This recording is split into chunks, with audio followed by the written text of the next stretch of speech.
Thank you, everyone, for taking the time to tune in today. Today's episode of The Topping Show is proudly sponsored by Topping Technologies. Topping Technologies is an IT value-added reseller and services company with a special proficiency in IT security. Heck, I see their founder at least twice a day. I see he's quite handsome and brilliant. He's me, see, that's a joke. If you're an IT leader or a business owner, you can reach out to the team at sales@toppingtechnologies.com. Also, trying to get to 4,000 subscribers by the end of the month, so if you could click that button and tell your friends, I would greatly appreciate it. Now, going over to the business part of the podcast, you have Aston Martin to make a new V12 twin turbo. This is perhaps the best automotive news I've read in, 3 or 4 fiscal quarters? It's been quite some time since we had some good news in the world of overregulation and the government cracking down on having fun and pushing EVs that are ultimately, in my opinion, terrible for the environment because they're ultimately disposable toys. But I partially digress. When it comes to Aston Martin, they're renowned for being handmade, good old British engineering, not the best reliability, but handcrafted works of art with an exhaust note on par with most symphonies. Now, this comes to us by an article thanks to The Drive. You can see a little bit of the placard of the V12 twin turbo with the iconic Aston Martin logo and was it not emblazoned on there, a little enameled metal logo thrown on there. Now, this is thanks to the specific writer by the name of Chris Tisu over, again, The Driver. They say Aston Martin is building a new V12 in the year of our Lord 2024. And this is beyond beautiful news. So we'll go over the statistics, of course, in terms of the horsepower and all that kind of stuff. But there's also a really cool video where we can actually listen to that beautiful engine. Now, they say it'll be a twin turbo making up to 823 horsepower and 737 foot-pounds of torque, increased from 759 horsepower and 663 foot-pounds of torque from the DBS 770 Ultimate.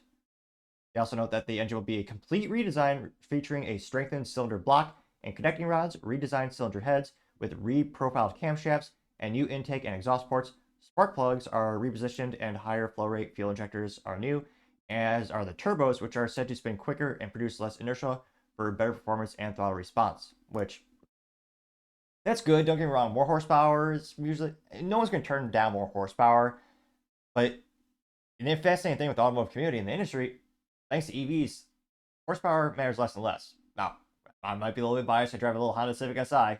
There's allegedly 205 ponies under that hood. I sometimes find 3 of them on the track. But in all reality, the EVs have unlimited horsepower, full torque at 0 RPM, the cliche you always hear.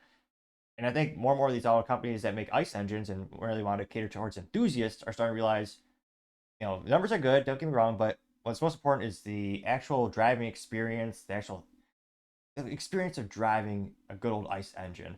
And Aston Martin, to their credit, is one of the few companies left who still sells a vehicle with a stick shift, which, granted, every vehicle should be stick shift by default, you know me. It's so sad to think that some people in the world have never had the experience of driving a vehicle with 3 pedals.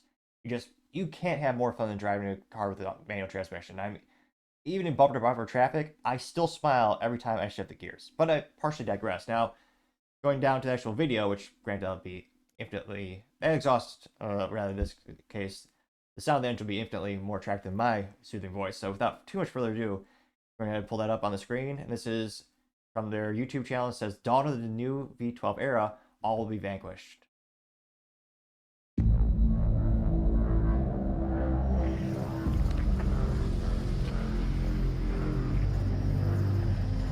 It's beautiful.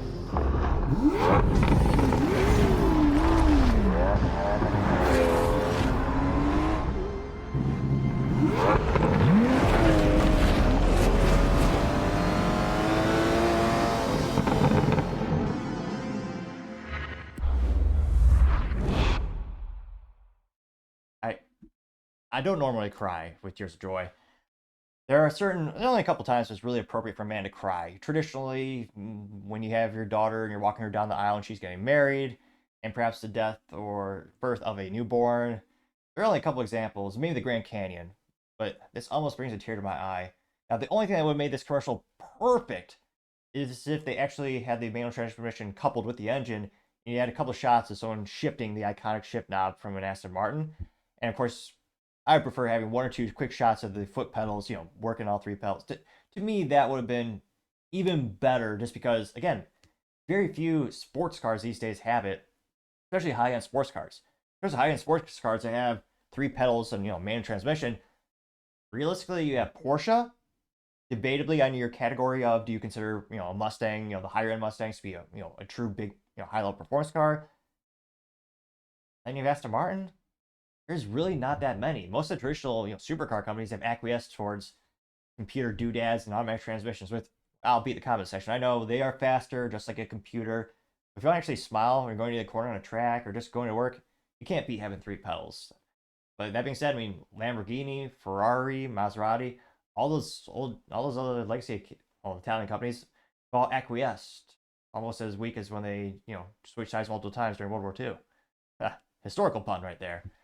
So this is great news for the automotive community, as more and more companies have acquiesced to boring technology. It's great to see that they're actually catering towards their enthusiast crowd and people who do appreciate a handcrafted, hand-assembled engine, which that's even rarer. Keep that in mind. But let me know in the comments. Do you think this will help increase their overall sales? Will increase their overall brand the brand awareness, or rather the brand perception of being a high quality, handmade English fancy James Bond car? As always, let me know in the comments. I would be fascinated to hear what you have to say.